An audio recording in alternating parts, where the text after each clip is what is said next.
보잉 본사에 가면 If it's not Boeing, I'm not going 이라고 적힌 티셔츠를 팝니다. 그런데 최근 몇 년 사이에 이런 티셔츠가 등장했고 훨씬 더 잘 팔린다고 해요. If it's Boeing, should I be going? 최근 몇 년간 사고가 잇따랐던 보잉이 올해 상반기만 해도 날고 있던 항공기에 구멍이 뚫리고 이륙 도중에 엔진 덮개가 떨어져 나갔다는 상식적으로 이해가 안 되는 사고들이 연달아 있었습니다. 이제 보잉은 후발주자인 에어버스보다 주문량이나 시가총액에서 모두 밀리고 있습니다. 108년 역사의 세계 1위 항공기 제조사 보잉에 무슨 일이 있었던 걸까요? 보잉의 문제에는 여러 가지 요인이 있겠습니다만 많은 전문가들은 엔지니어 중심의 회사였던 보잉에 재무 전문가들이 경영을 하게 되면서 기술력과 안전에 소홀하게 되었다고 지적하고 있습니다. 보잉의 상황을 이해하기 위해 GE, 제너럴 일렉트릭으로 거슬러 올라가 보겠습니다. GE의 전설적인 CEO 잭 웰치, 경영학을 공부하셨다면 자주 들으셨을 이름입니다. 1981년부터 2001년까지 20년간 GE를 혁신적으로 이끌었던 잭 웰치는 실적이 안 좋은 부서는 과감하게 매각하고 구조조정과 금융 부분 확장을 통해 크게 성공했습니다. 잭 웰치의 경영 철학은 기본적으로 회사의 시장 가치를 올려서 주주의 이익을 극대화하는 것이었죠. 그런데 2000년대에 들어서자 이런 성공 방식이 더 이상 통하지 않게 되었습니다.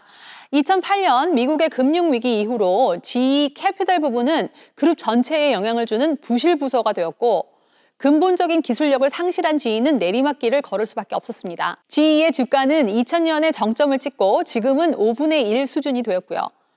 2018년에는 다우지수에서도 퇴출됐고 작년에는 급기야 세 개의 회사로 분할되고 말았습니다. 자, GE의 몰락이 보잉에 어떻게 영향을 미쳤을까요? 1960년대부터 보잉과 경쟁을 하던 맥도날드 더글라스라는 항공 제조사가 경영 악화에 시달리면서 GE에서 27년간 재직한 해리 스톤 사이퍼를 CEO로 데려옵니다. 스톤 사이퍼 사장은 잭 웰치의 경영 방식을 그대로 적용해서 과감한 구조조정과 데이터 기반의 경영을 시작했습니다.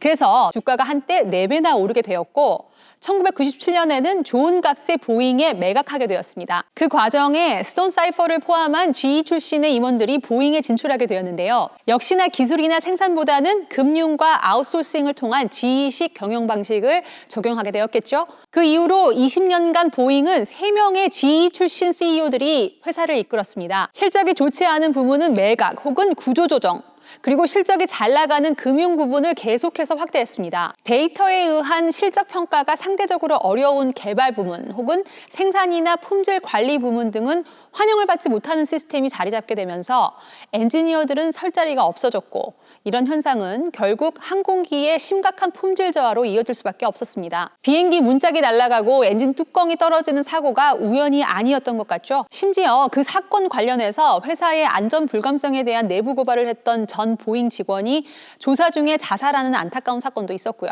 보잉의 현 CEO인 데이브 칼훈은 올해 말로 사임하겠다고 발표했습니다. 제품 품질과 안전보다는 주주 이익을 우선시했던 어설픈 데이터 경영 방식이 보잉의 몰락의 원인이었던 걸로 보입니다. 보잉의 사례를 다루면서 다음 영상에는 리더십의 중요성에 대해서도 다뤄보고 싶은 생각이 들었네요. 진조였습니다.